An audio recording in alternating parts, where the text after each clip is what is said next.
हरे कृष्ण, जय श्री राधे। आप सभी का दिन शुभ और मंगलमय हो और कान्हा जी की कृपा आप सभी पर सदा बनी रहे। भक्तजनों, आप सभी को परिवर्तनीय एकादशी की हार्दिक शुभकामनाएं। आज एकादशी के शुभ अवसर पर आप सभी सुनेंगे एकादशी व्रत की संपूर्ण कथा। और उससे पहले आप सभी को सुनाते हैं राधा रानी की एक बहुत ही रोचक कथा, जिसे सुनकर आप सभी राधा रानी का आशीर्वाद पाने के लिए कमेंट बॉक्स में राधे राधे जरूर लिखिएगा। एक बार की बात है, एक सेठ जी थे और एक गांव में रहा करते थे। भरा पूरा वो बहुत धनी थे। उनके 3 बेटे थे, लेकिन उनकी कोई भी बेटी नहीं थी। इस बात की कमी सेठ जी को बहुत खलती थी। कुछ समय बीता तो एक दिन सेठ जी की पत्नी का देहांत हो गया। समय का पहिया घूमता रहा। समय हुआ तो विवाह योग्य सभी बेटों का विवाह भी कर दिया गया। सेठ जी का अच्छा खासा कारोबार था। दिन भर सेठ जी के बेटे कारोबार संभालते और शाम होने पर अपने बच्चे और अपनी पत्नियों के साथ व्यस्त रहते। सेठ जी की वाला अब परिवार में कोई नहीं था। कोई भी ऐसा नहीं था जिससे सेठ जी अपने मन की बात कह सुन सके। सेठ जी को शुरू से ही इस बात का बड़ा अफसोस था कि उनकी कोई बेटी नहीं है, और अब उनकी पत्नी भी उनके साथ नहीं थी। उनकी पत्नी भी अब उनका साथ छोड़कर जा चुकी थी। सेठ जी के मन में ये कसक और भी बढ़ने लगी कि उनकी कोई पुत्री क्यों नहीं है।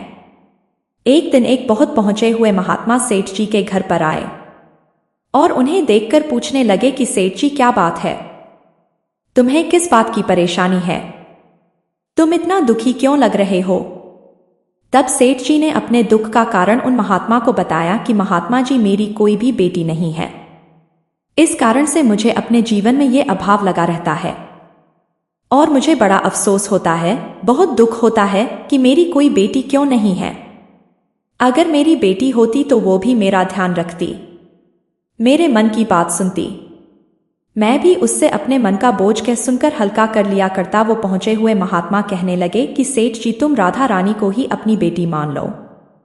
हमारे जीवन में जब जिस चीज की कमी होती है तो उसे भगवान ही तो पूरा करते हैं। अब भला बेटी ना होने के कारण तुम इतने परेशान हो। परेशान होने से क्या होगा? भला तुम राधा रानी को एक बार अपनी बेटी मानकर देखो, और जब भी तुम्हारा मन चाहे, जब भी तुम उदास हुआ करो, अपने दिल की सारी बात राधा रानी से कर लिया करना, और फिर तुम अभाव कभी नहीं सताएगा कि तुम्हारी कोई बेटी क्यों नहीं है। महात्मा जी की ये बात सेठ जी को बड़ी अच्छी लगी और फिर उन्होंने ऐसा ही किया। खूब खुश होकर बाजार गए और वहां से राधा रानी की एक सुंदर सी मूर्ति खरीद कर ले आए। उन्हें पहनाने के लिए सुंदर सुंदर पोशाकें भी ले आए। हर दिन वो राधा रानी की मूर्ति को स्नान कराते और उनकी पोशाक बदलते, उनसे खूब सारी बातें करते और फिर हर दिन खुद भोजन करने से पहले राधा रानी को लगाते। सोने से पहले ये उनका नियम बन गया था कि वो राधा रानी के साथ खूब बातें करते। दिन भर की बातें राधा रानी को सुनाया करते। ऐसा करते करते सेठ जी दिल से ही राधा रानी को अपनी बेटी मानने लगे, और वो ये भूल ही गए कि उनकी कोई बेटी नहीं है, और वे इस एक निर्जीव सी मूर्ति को ही अपनी बेटी मान बैठे हैं। लेकिन भक्ति में मगन सेठ जी को किसी भी बात का आभास नहीं था। उन्हें बस पता तो ये कि उनकी एक बेटी है जिससे वो हर दिन खूब सारी बातें करते हैं। अब जब तक सेठ जी दिन भर राधा रानी से बात ना कर ले या उनकी पसंद का भोजन राधा रानी को ना खिला ले, उनका मन ही नहीं लगता था। जब तक वह उनसे बात नहीं कर लेते तब तक उनके मन को बड़ी बेचैनी रहती। बहुत सारी बातें करने के बाद, अपने दिल की सारी बातें कहने के बाद ही उनके मन को सुकून आया करता था। एक बार की बात है, सेठ जी के पर चूड़ी बेचने वाली एक मनिहारिन आया करती थी और सेठ जी की बहुएं उस मनिहारिन से खरीद कर चूड़ियां पहनती थी। एक दिन वह मनिहारिन चूड़ी बेचने के लिए सेठ जी के घर आई। तब उसने सेठ जी की तीनों बहुओं को उनकी पसंद की चूड़ियां पहनाई। मनिहारी सेठ जी के घर पर बैठी हुई थी। सेठ जी की तीनों चूड़ियां पहनकर चली गई। उनके ही सामने एक छोटी सी कन्या आई और मनिहारिन से कहने लगी कि मुझे भी चूड़ियां पहना दो। खूब सारी चूड़ी वाली ने सोचा कि शायद सेठ जी के घर पर कोई मेहमान आया होगा, उन्हीं की ये कन्या होगी, तो उसने भी उस नन्ही बालिका को चूड़ियां पहना दी। और उसके बाद वो चूड़ी वाली मनिहारिन सेठ जी से पैसे मांगने सेठ जी की दुकान पर पहुंच गई और कहने लगी कि मुझे चूड़ियों के पैसे दे दो, और उसने पहले से अधिक पैसे मांगे। तो सेठ जी ने कहा, क्या बात है, तुम हर बार तो इतने रुपए की चूड़ियां पहना कर जाती हो, क्या तुम्हारी चूड़ियां महंगी हो गई है जो हर बार से अधिक रुपए मांग रही हो? तो मणिहारन की नहीं सेठ जी, मैंने चूड़ियों का दाम तो नहीं बढ़ाया। हाँ, लेकिन आज मैंने 3 लोगों को नहीं बल्कि 4 लोगों को चूड़ियां पहनाई है। सेठ जी ने सुना तो कहने लगे, अरे तुमसे कोई गलती होगी। मेरे घर पर तो चूड़ी पहनने के लिए सिर्फ 3 बहुएं हैं। ये लो, तुम 3 बहुओं की चूड़ी के पैसे रखो। मणिहारन भी कुछ नहीं बोली, सेठ जी से पैसे लेकर चुपचाप अपने घर आ गई। शाम हुई तो सेठ जी दुकान से अपने घर पर आए। आकर उन्होंने उसे पहले राधा रानी को भोग लगाया और फिर हर बार की तरह दिन भर की सारी बातें राधा रानी से बताई और सो गई। उस रात सेठ जी के सपने में राधा रानी आ गई और बोली, बाबा, आपने चूड़ी वाली को मेरी चूड़ी के पैसे क्यों नहीं दिए? जब आप मुझे अपनी बेटी मानते हो तो फिर बताओ मुझे कि आपने मेरी चूड़ी के पैसे मणिहारन को क्यों नहीं दिए? ऐसा कहकर राधा रानी एक छोटी सी बेटी की तरह, लाडली बेटी की तरह सपने में रोने लगी। ये देखकर के मारे सेठ जी की तो आंख खुल गई। अपनी लाडली बेटी को रोता देखकर सेठ जी भी रोने लगे।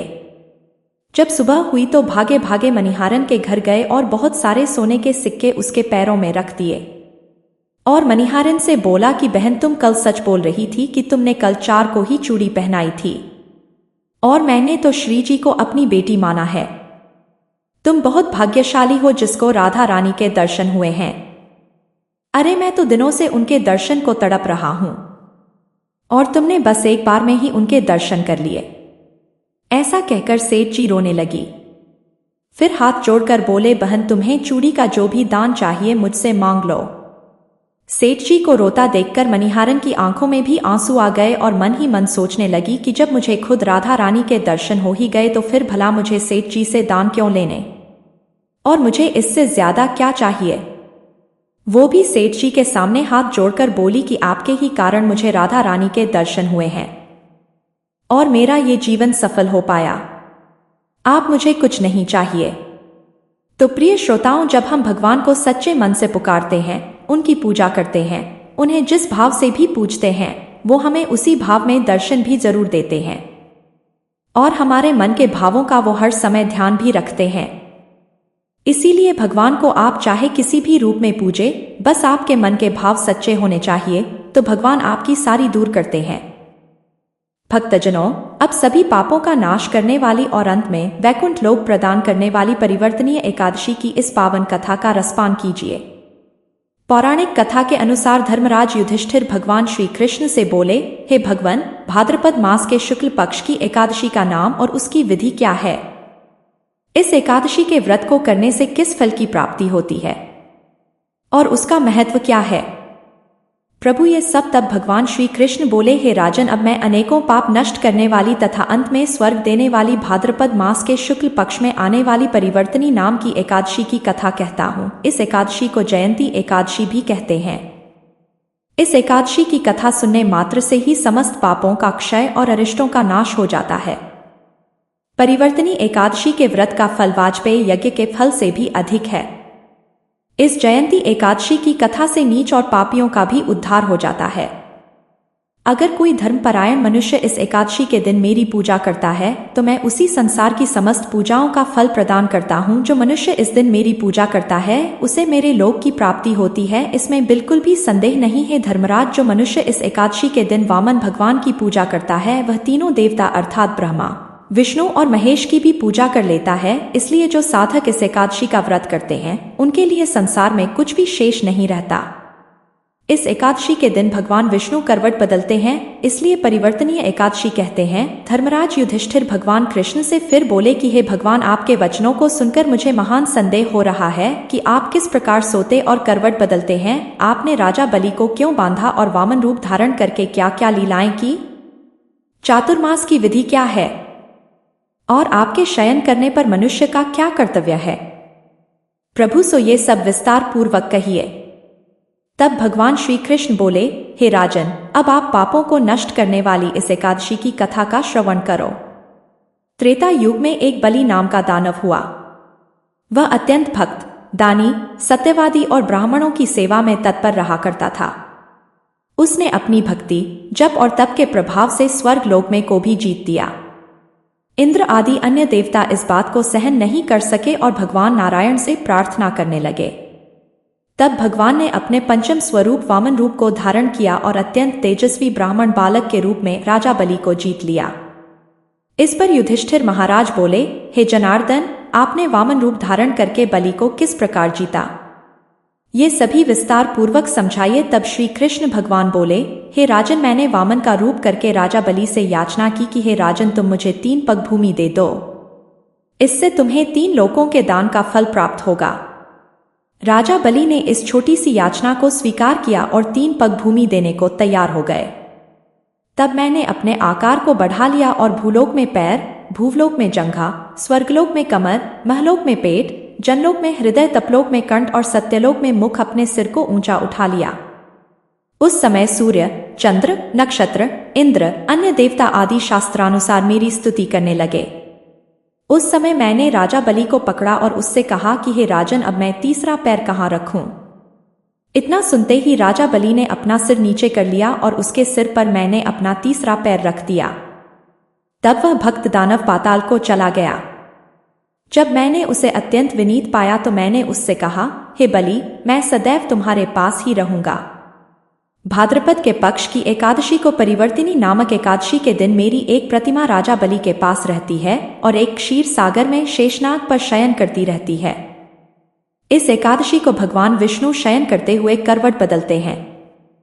इस दिन त्रिलोकी के नाग श्री भगवान विष्णु की पूजा की जाती है।